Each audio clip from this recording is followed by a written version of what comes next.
وہ کچھ نہیں سنبھالتا. آپ کا گھر کبھی نوکروں کے سہارے چلتا ہے؟ اور جو نوکروں کے سہارے گھر چلانا چاہتے ہیں ان کا گھر اجڑ جاتا ہے. ٹھیک ہے نا؟ گھر سنبھالتا ہے یا مالک، یا وہ جسے مالک نے مالک بنا دیا ہو؟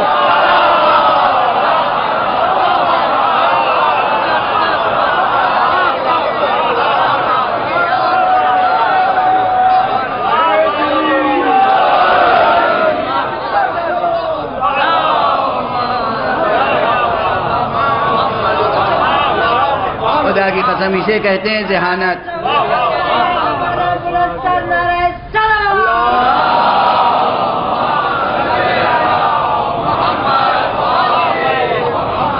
بھائی گھر نہ نوکر سے سنبھلتا ہے، نہ چاکر سے سنبھلتا ہے، نہ غاصب سے سنبھلتا ہے.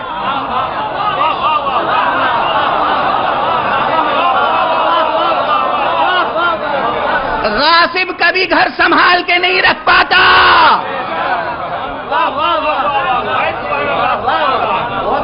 غاصب کبھی گھر سنبھال کے نہیں رکھ پاتا.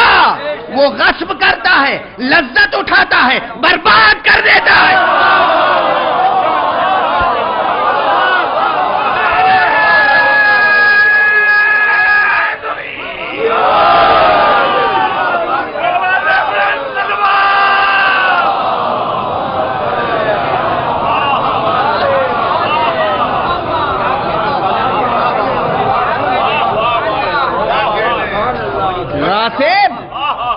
غصب کرتا ہے، لذتیں اٹھاتا ہے، برباد کر دیتا ہے، حفاظت نہیں کرتا. حفاظت وہ کرتا ہے جو مالک ہو یا جسے مالک نے مالک بنایا ہو.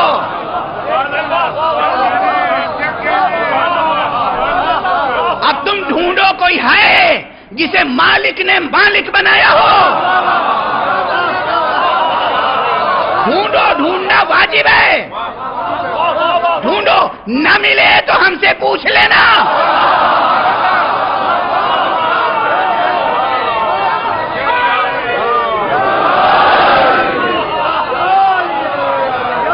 اور جب مالک مالک بناتا ہے تو وحدت باقی رہتی ہے، شرک نہیں ہوتا.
توجہ ہے. جب مالک خود کسی کو مالک بنائے تو شرک نہیں ہے. جو مالک نہیں ہے وہ مالک کو چھوڑ کے کسی کو مالک سمجھے، یہ شرک ہے.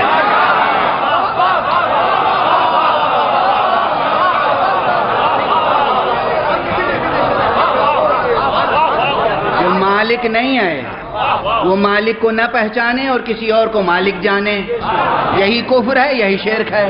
جب مالک خود کسی کو مالک بنائے تو شرک نہیں ہے، توحید محفوظ رہتی ہے. اور جو مالک نہیں ہے وہ اسی کو مالک سمجھے جسے مالک نے مالک بنایا ہے، تو یہ شرک نہیں ہے.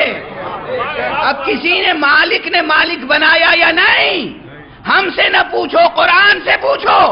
انما ولیکم اللہ ورسولہ والذین آمنوا الذین یقیمون الصلاۃ ویؤتون الزکاۃ وہم راکعون. بس تمہارا ولی اللہ ہے. یہ کہہ کے خاموش نہیں ہوا.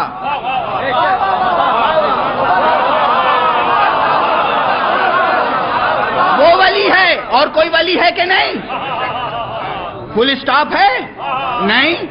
انما حاصر ہے. بس تمہارا ولی اللہ ہے. بہت پہلے اس آیت پہ تفصیل سے گفتگو کر چکا ہوں, اس ممبر سے بھی کر چکا ہوں, لیکن یاد دہانی ضروری ہوتی ہے کسی موقع پر. یہ بات سمجھیں, لہو ما فی السماوات و ما فی الارض, جو کچھ زمینوں اور آسمانوں میں ہے, جو کچھ آسمانوں اور زمینوں میں ہے, سب اس کا ہے, سب اس کے لیے ہے. وہی مالک ہے, وہی ولی ہے. ملک اسی کے لیے ثابت, ملک اسی کے لیے ثابت. ملک اور ملک کا فرق معلوم ہے نا؟ ملک